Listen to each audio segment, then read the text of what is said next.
Thanks for joining me by the lake once again.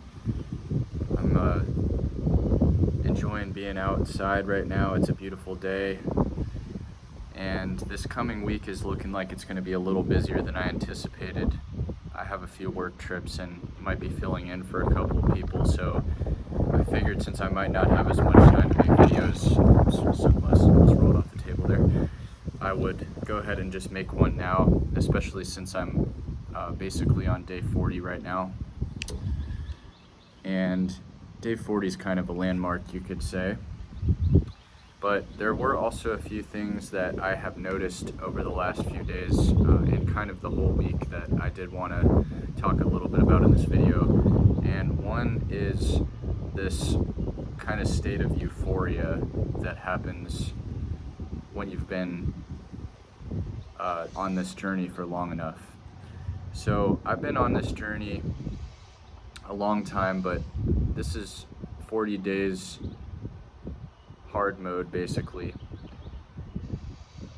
Well, not basically, 40 days hard mode. And I have noticed that when I look around, even just right now, I'm looking at these fields of grass and the trees around me, and it's really interesting how everything suddenly just seems a lot more beautiful to you when you have abstained from this for long enough.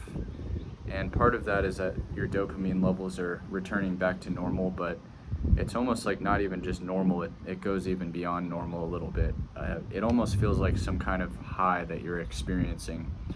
And I don't really know exactly why that is. I'm sure there's some scientific reason probably, but I'm sure a lot of people who have been on this journey long enough can kind of attest to that your perception of reality changes and things suddenly seem a lot more vibrant and just beautiful.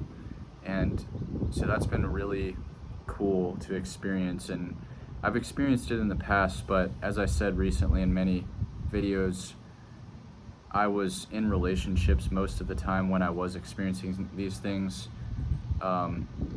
ever since like 8 years ago or so.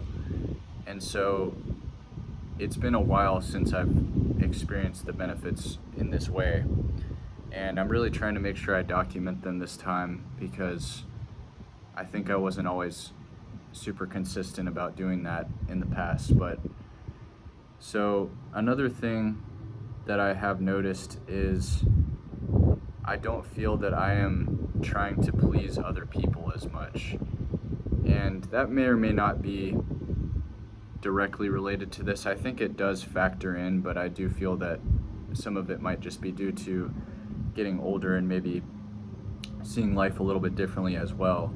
But I find that when I'm asked to do things that are maybe not beneficial to me, I used to be the kind of person where I was a real people pleaser, and I would say yes sometimes even when I knew that it probably wasn't in my best interest.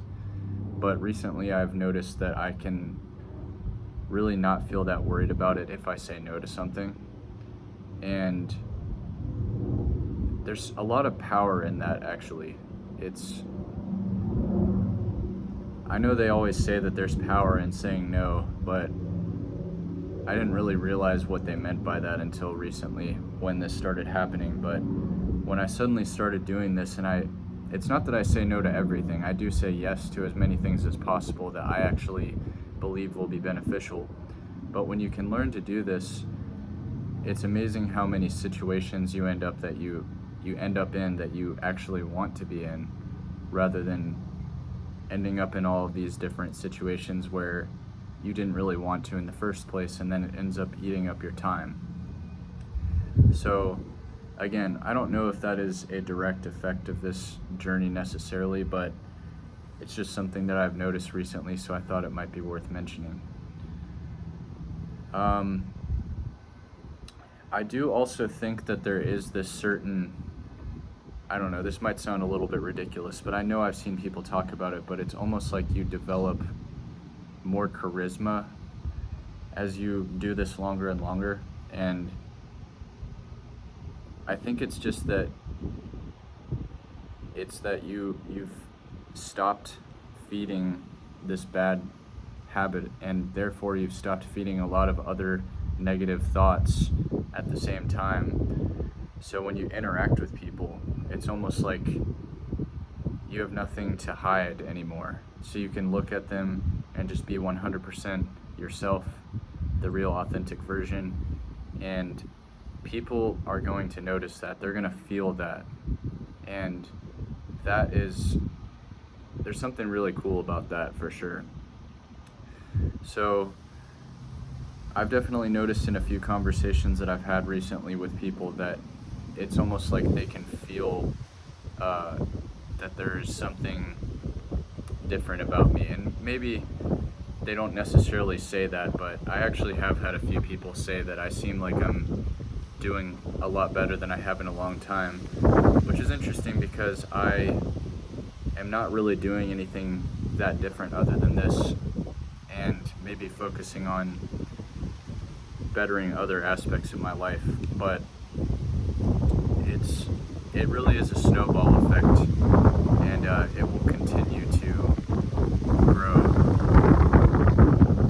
I think that people are actually a lot more like plants than many people realize, because every plant needs to be watered and cared for, and in a sense we have to do that for ourselves. That's what's so different from being a human versus, let's say, being a plant. Is a plant absorbs water and nutrients from the environment around the plant. And with being a human, if we want to be the best version of ourselves, which is basically the same thing as being healthy and developed, and I don't just mean like healthy physically, but I also mean mentally. And that is something that we have to do for ourselves. Other people can certainly help us with that, but the world, it will only give you so much, and it actually gives you quite a lot. But if you don't take those things and use them to your benefit or to your advantage, then you will just end up kind of getting stomped all over by the world all the time, because you're allowing these things to keep you from growing to the person that you want to be. So it's very important that during this journey you take that time, the extra time that you have, and use it to develop yourself. And I'm still in some ways figuring some of that out. It's not like I have got my schedule perfectly figured out, but I have been continuing to do my journaling. I've been reading a lot more this year, which has felt great. I actually joined a book club recently, so I'm reading pretty frequently. And I am pursuing a lot of hobbies actually that I haven't in a while. I need to actually get back to doing a couple of those this coming week, because I did get a little sidetracked with work stuff this week, but this coming one, I'm going to try to get outside and do some more stuff. But that's pretty much all I have for today. I mainly just wanted to talk about the euphoric feeling, and I think that it will, from my experience in the past, the euphoric feeling really continues for the most part. I mean, you're always going to have ups and downs, but the longer that you can stay on this journey and just practice abstaining from this, I think that it will continue to happen most days. So anyway, I definitely don't know everything about this, and it really is interesting to go through this whole experience again, because sometimes I think people can think that they know everything when they go through all of this, and I'm actually not claiming to know everything. This is only my experience, and it might be a little bit different for you, but I do think a lot of these things do seem to hold true for a lot of people. So anyways, would love to know you guys' thoughts in the comments, and if you have any similar experiences. But I hope you guys have a good weekend, and I will likely update sometime later this week, but I'm not sure when. But stay tuned for that, and peace.